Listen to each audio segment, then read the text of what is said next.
사랑과 은혜가 충만하신 하나님, 만세전부터 저희를 택하여 주시고 예수 그리스도를 이 땅에 보내주셔서 죄와 사망에서 건져주신 은혜에 감사를 드립니다. 오직 하나님의 은혜로만 구원을 받은 감격을 안고 주님 앞에 나와 예배를 드립니다.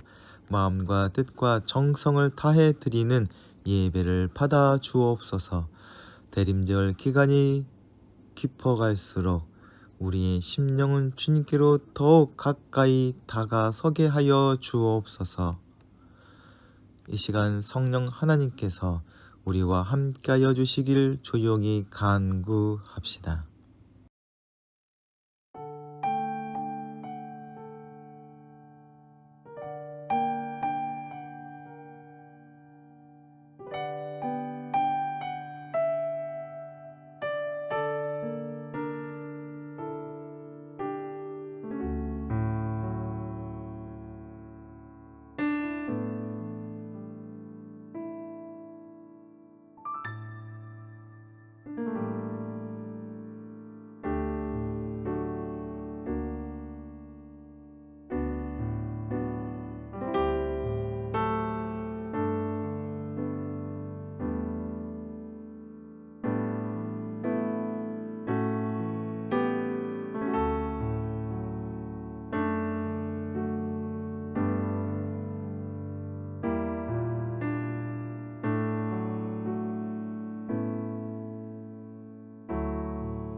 은혜와 사랑이 충만하신 하나님, 영원한 생명과 빛의 근원이신 예수님을 기다리니 대림절 기간 우리가 주님을 더 알고 누리게 하여 주시옵소서. 어떤 슬픔과 고통 속에서도 주님에게서 오는 생명을 힘입어 살아가오니 매일 주님과 함께 걸어가며 주님과 함께하는 기쁨과 만족함을 누리게 하여 주시옵소서. 거룩하신 하나님 아버지, 성전에 올라온 저희가 은혜를 구하기 전에 회개합니다. 지난 한 주간 동안 저희는 성령님의 음성의 귀를 막은 채 믿음 없는 삶을 살았습니다. 끝없이 밀려오는 바다 물결같이 우리 입에서는 원망과 불평이 끊이지 않았습니다. 마음 중심에서는 주님을 믿지 못하는 의심의 물결이 쉬지 않고 일어났습니다. 사랑하고 아껴 주어야 할 이웃을 향해서는 시기하고 분노하며 무관심하였습니다. 하나님의 나라를 위해 써야 할 육신의 지체들은 쾌락을 위한 도구로 사용하였습니다. 참 마음으로 회개하오니 이 모든 죄를 용서하시고 우리의 입술이 찬양하는 입술로 변화되게 하여 주시고 쾌락을 위해 사용하였던 육신은 주님의 뜻을 이루는 평화의 도구가 되게 하여 주옵소서. 왕이신 하나님, 공의로운 주님의 통치를 바라며 기도하오니 한국 사회가 좀 더 나은 사회가 되게 하여 주시옵소서. 정치인들을 정의롭고 지혜롭게 하시며 깨끗한 마음과 정직한 입술, 성실한 손과 발을 허락하여 주옵소서. 아울러 세계 곳곳에서 배고픈 이들을 돌봐 주옵소서. 뉴스를 통해 보이는 기근의 소식은 저희 마음을 아프게 합니다. 뉴스에서만 보는 기아 문제뿐만 아니라 당장 우리 주위에도 한 끼의 허기를 채우지 못하는 이들이 있습니다. 가난한 이들은 항상 너희와 함께 있으리라 하신 주님, 우리가 누리는 풍요와 평화에 눈이 가려 그늘진 곳에서 고통받는 이웃을 발견하지 못하는 무심함을 갖지 않게 하옵소서. 배고픈 이들을 돌아볼 수 있는 섬세한 시선과 지금 가지고 있는 것을 나눌 수 있는 넉넉한 마음을 저희에게 주시옵소서. 이한 공동체를 세우신 주님, 성령님의 인도하심 안에서 이한 공동체 식구들이 예배 자리로 나아갑니다. 저희가 드리는 예배 가운데 임재하여 주옵소서. 예배 가운데 귀한 음성 들려주시고 상한 심령으로 드리는 기도마다 응답하여 주시사 치유와 기쁨이 있게 하여 주옵소서. 또한 한 주간 살아갈 때도 함께하여 주시사 찬양과 감사로 살아가게 하여 주시옵소서. 능력으로 세워주신 문봉 책방소를 붙잡아 주셔서 하나님의 사랑을 전하고 은혜를 나누는 기업으로 성장하게 하여 주시옵소서. 우리 구주 예수 그리스도의 이름으로 기도하옵나이다. 아멘.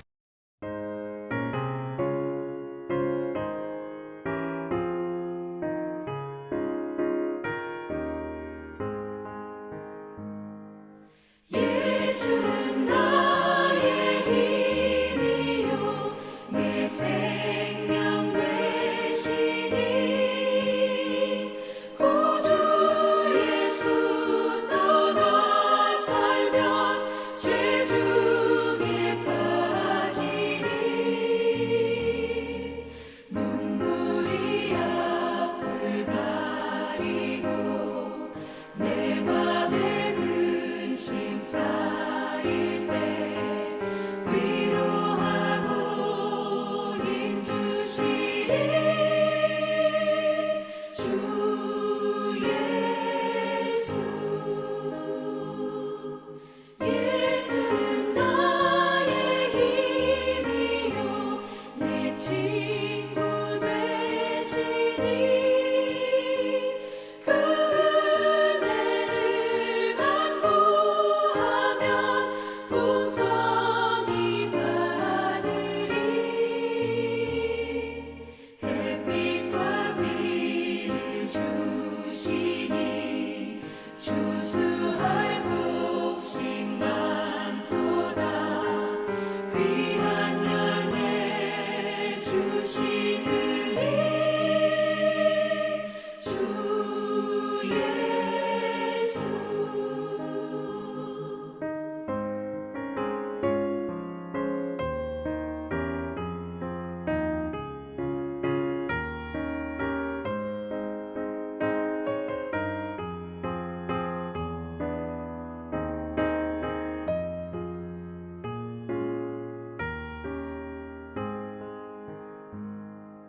예수는 나의 힘이요 내 기쁨 되시니 그 명령을 준행하여 늘 충성하겠네 주야로 보호하시며 바른 길 가게 하시니 의지하고 따라가리 주 예수. 예수는 나의 힘이요 내 소망 되시니 이 세상을 떠나갈 때 곧 영생 얻으리 한없는 복을 주시고 영원한 기쁨 주시니 나의 생명 나의 기쁨 주 예수.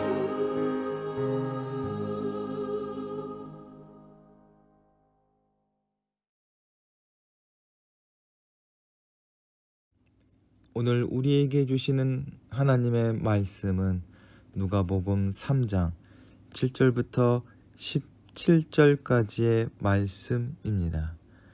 요한은 자기에게 세례를 받으러 나오는 무리에게 말하였다. 독사의 자식들아, 누가 너희에게 닥쳐올 진노를 피하라고 일러주더냐. 회개에 알맞는 열매를 맺어라. 너희는 속으로 아브라함은 우리의 조상이다 하고 말하지 말아라. 내가 너희에게 말한다.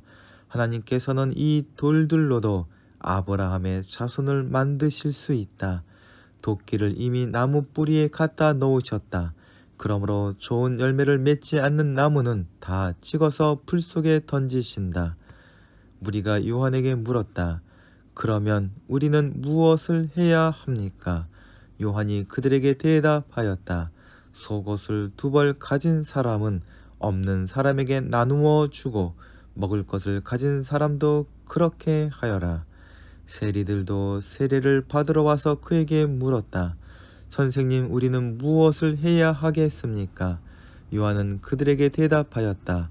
너희에게 정해준 것보다 더 받지 말아라. 또 군인들도 그에게 물었다. 그러면 우리들은 무엇을 해야 하겠습니까? 요한이 그들에게 대답하였다. 아무에게도 협박하여 억지로 빼앗거나 거짓 고소를 하여 빼앗거나 속여서 빼앗지 말고 너희의 봉급으로 만족하게 여겨라. 백성이 그리스도를 고대하고 있던 터에 모두들 마음속으로 요한에 대하여 생각하기를 그가 그리스도가 아닐까 하였다. 그래서 요한은 모든 사람에게 대답하였다. 나는 여러분에게 물로 세례를 주지만 나보다 더 능력 있는 분이 오실 터인데 나는 그의 신발끈 풀어드릴 자격도 없어. 그는 여러분에게 성령과 불로 세례를 주실 것이요. 그는 자기의 타작 마당을 깨끗이 하려고 손에 키를 들었으니 알곡은 곳간에 모아들이고 쭉정이는 꺼지지 않는 불에 태우실 것이요. 요한은 그 밖에도 많은 일을 권면하면서 백성에게 기쁜 소식을 전하였다. 아멘.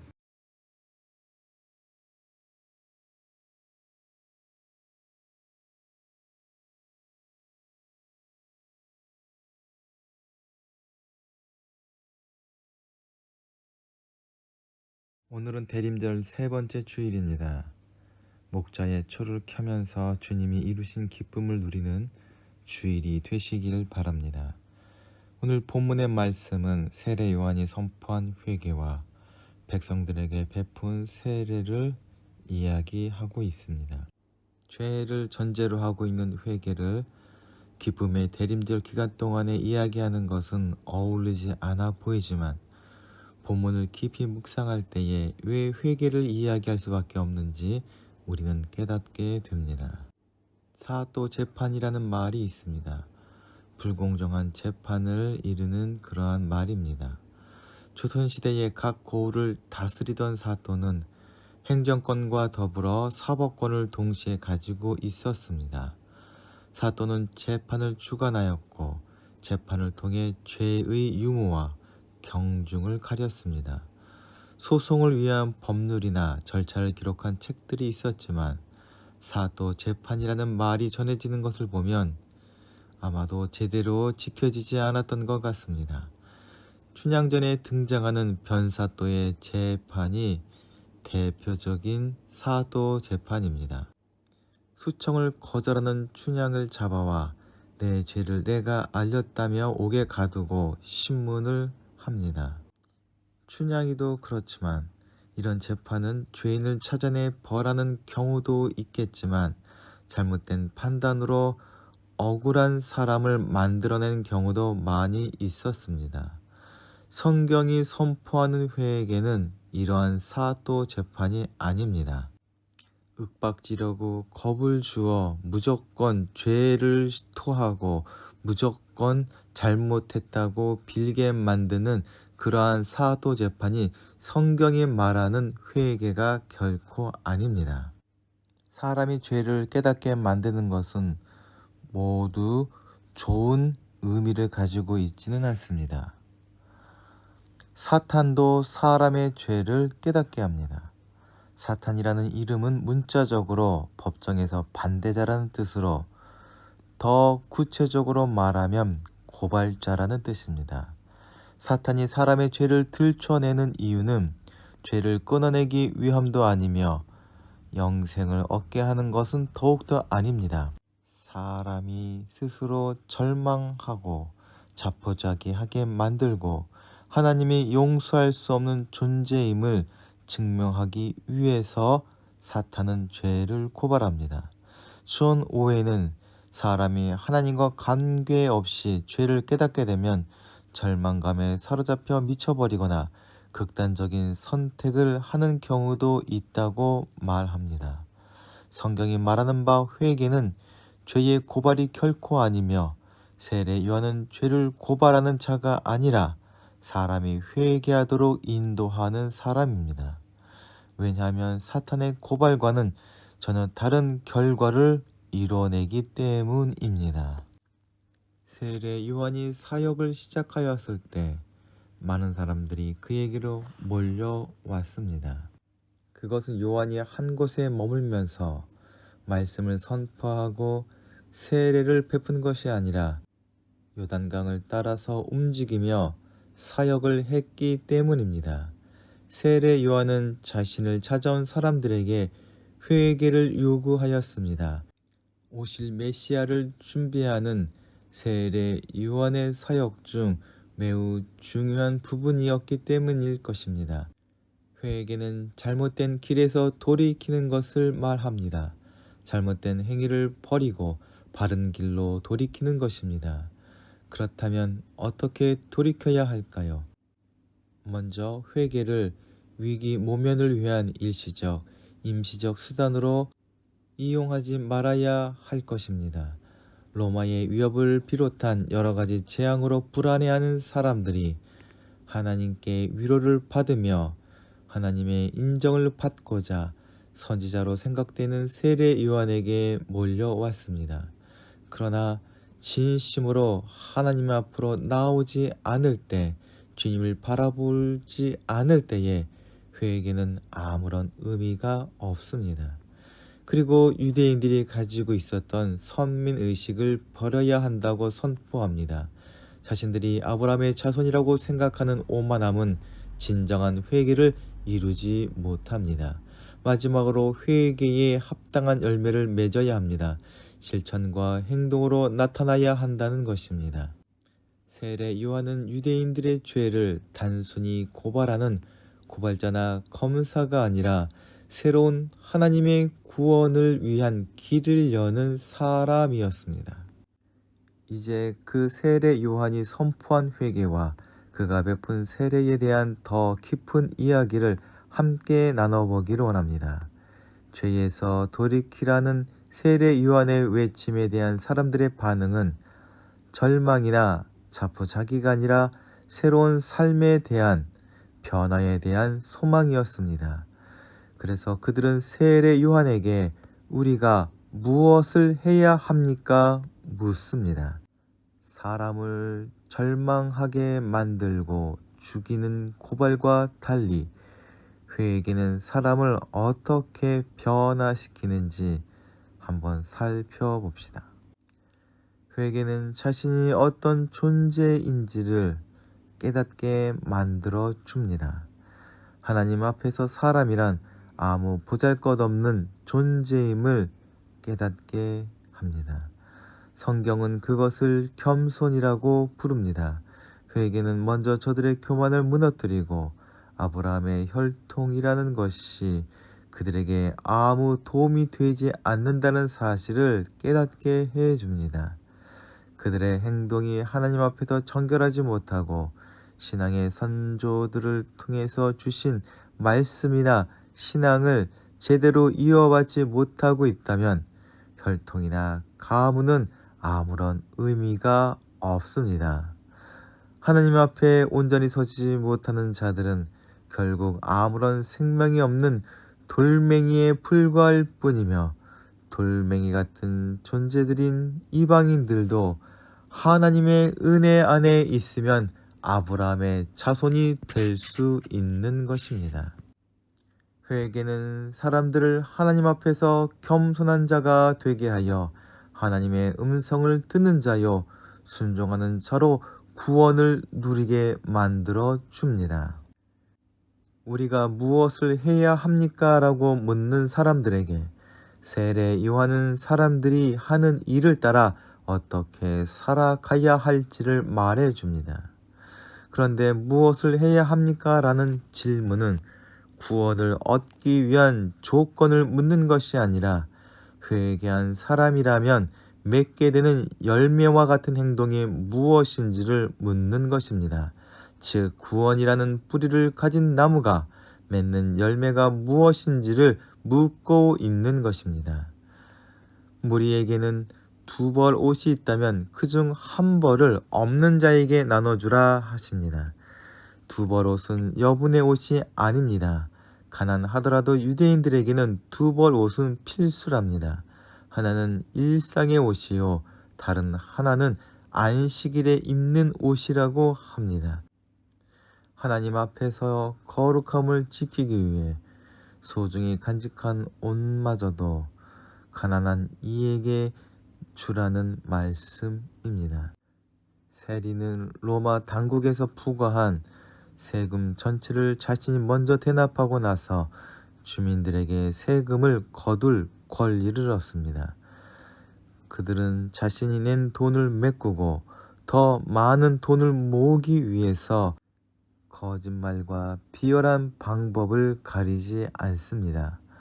국가로부터 매우 적은 급료만 받는 용병들에게는 공식적이거나 혹은 암묵적으로 약탈이 허용되었습니다. 그런 그들에게 속이지 말고 강탈하지 말라 말하고 있습니다. 이렇게 되기 위해서 만족할 줄 알아야 합니다. 그런데 만족함이란 사람의 본성이 아니라 하나님의 은혜로만 가능합니다. 아울러 회개는 모든 사람들에게 똑같은 행동을 하게 하는 것이 아니라 사람의 환경이나 직업에 따라 무엇을 해야 할지 끊임없이 고민하고 행동하게 만들어 줍니다. 죄에 대한 회개는 우리를 바꾸어 놓습니다. 단순히 바뀌었다는 것을 넘어서 새로운 창조를 경험하게 만듭니다. 죄에 사로잡힌 사람들의 말과 행동은 아무리 아름답고 훌륭해 보여도 공허하며 그 끝은 죽음일 뿐입니다. 그래서 세례 요한은 도끼가 나무 뿌리에 놓였다고 말합니다. 회개는 사람의 존재를 변화시켜 죽음을 낳는 사람이 아니라 사람들을 배불리며 하나님이 기뻐하실 만한 열매를 맺는 나무로 만들어 줍니다. 그러나 회개가 가지고 있는 정말 중요한 가치는 예수님을 알아보게 하고 예수님과 하나 되게 하며 예수님을 통해서 영생을 누리게 되는 것입니다.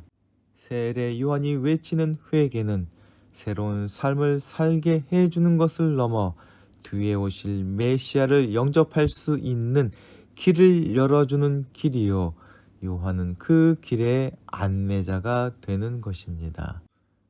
고발과 회개의 차이를 구별하는 것은 결코 쉽지 않습니다. 그러나 고발과 회개에는 중요한 차이가 있습니다. 그것은 바로 성령님이 함께 하시느냐 아니냐입니다. 성령님이 이끄시는 회개는 남의 죄를 드러내는 고발이 아니라 남을 죽음의 자리로 몰아넣는 그러한 협박이 아니라 자신의 죄를 깨닫고 돌이키게 하는 회개가 됩니다. 성령님 안에서 그리스도인이 자신의 죄를 깨닫게 될 때 성령님은 그 죄를 예수 그리스도 앞에 내려놓고 십자가에서 사함을 받아 해결할 수 있도록 하십니다. 그래서 성령님 안에서 회개는 사람을 새로운 존재로 창조하시고 기쁨을 누리는 존재가 되게 하십니다. 성령님 안에서 생명을 누리는 구원의 역사는 예수 그리스도를 통해서 완성됩니다. 나는 여러분에게 물로 세례를 주지만 나보다 더 능력 있는 분이 오실 터인데 나는 그의 신발끈 풀어드릴 자격도 없어. 그는 여러분에게 성령과 불로 세례를 주실 것이요. 사람들에게 성령님을 보내시고 성령님을 통해서 사람들이 영생을 얻을 수 있도록 할 수 있는 분은 예수님 뿐이십니다. 세례 요한이 회개와 세례를 통해서 죄와 결별하고 새로운 삶을 살기를 가르쳐 주고 있지만 세례 요한이 말하고 있는 진정한 새로운 삶이란 예수 그리스도를 만나고 함께하면서 그분의 능력을 누리는 것입니다. 예수님은 불과 성령으로 세례를 주시는 분입니다. 불은 태우고 바람은 날려보냅니다. 불 속에서 불순물은 녹아지고 기질의 쭉정이들은 날아가 버립니다. 그래서 순전한 것들만 남고 알곡들만이 창고에 들어갈 수 있는 것입니다. 예수님께서는 우리를 새로운 존재로 만들어 하나님과 더불어 살아가며 영생을 누릴 수 있는 자들이 되게 하실 것입니다. 아울러 회개하여 예수님을 전적으로 믿고 의지하는 자를 마지막 때에 영원한 생명으로 인도하여 주실 것입니다. 예수님께서 오신다는 소식은 모든 이에게 기쁜 소식이 됩니다. 그것은 누구에게나 아직 돌이킬 수 있는 기회가 남아있기 때문입니다. 대림절의 시간은 다시 오실 주님을 기다리는 소망의 시간입니다. 아울러 자신을 썩어져 버릴 쾌락으로부터 끊어버리고 영원한 생명을 바라보며 예수님께 모든 것을 맡기는 통로인 회개의 시간입니다. 그럴 때에 돌멩이도 아브라함의 자손으로 만드시는 하나님께서는 죽정이 같은 우리를 알곡으로 채워주십니다. 회개는 세상의 법정처럼 내가 알지 못하거나 숨겨놓았던 죄가 들통이 나서 유죄 판결을 받아 부끄럽게 되고 처벌을 받게 되는 것이 아닙니다. 잘난 것 같았던 우리가 깨닫고 보니 돌멩이처럼 쓸모없고 죽정이처럼 불에 태워질 수밖에 없는 존재임을 깨닫게 되고 그리하여 하나님 앞에 자신을 내려놓고 구원을 바라는 것이 바로 회개입니다.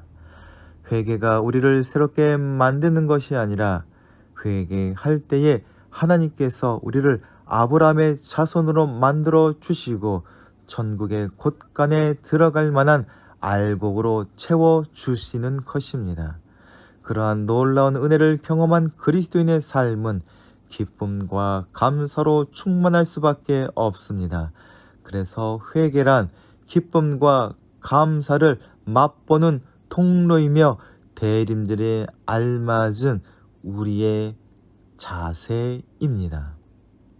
이한 공동체가 그래서 사람들 안에 잃어버린 기쁨을 회복시키고 구원을 향한 소망으로 인해 감사가 넘치는 공동체가 되기를 꿈꾸며 소망합니다. 함께 기도하시겠습니다. 사랑과 은혜가 충만하신 하나님, 생명의 빛으로 오신 주님을 기다립니다.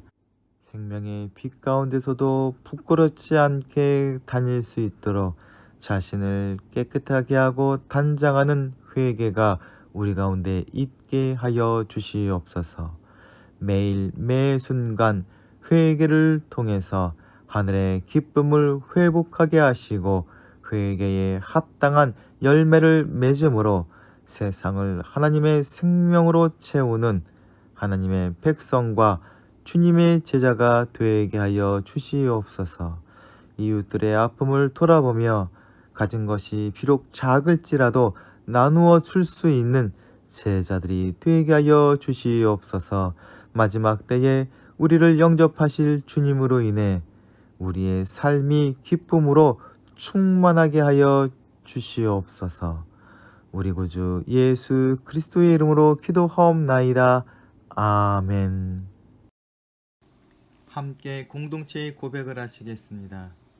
하나, 우리는 문제가 있습니다. 둘, 문제에는 끔찍한 대가가 있습니다. 셋, 하나님은 해결책을 가지고 계십니다.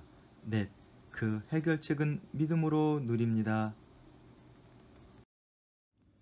지금은 우리를 구원해 주신 예수 그리스도의 은혜와 하나님 아버지의 거룩하신 사랑과 날마다 우리로 승리케 하시는 성령님의 역사가 사랑하는 이해한 공동체 식구들과 기도하며 진행하는 모든 생업 위에 영원토록 함께 하시길 간절히 축원하옵나이다. 아멘.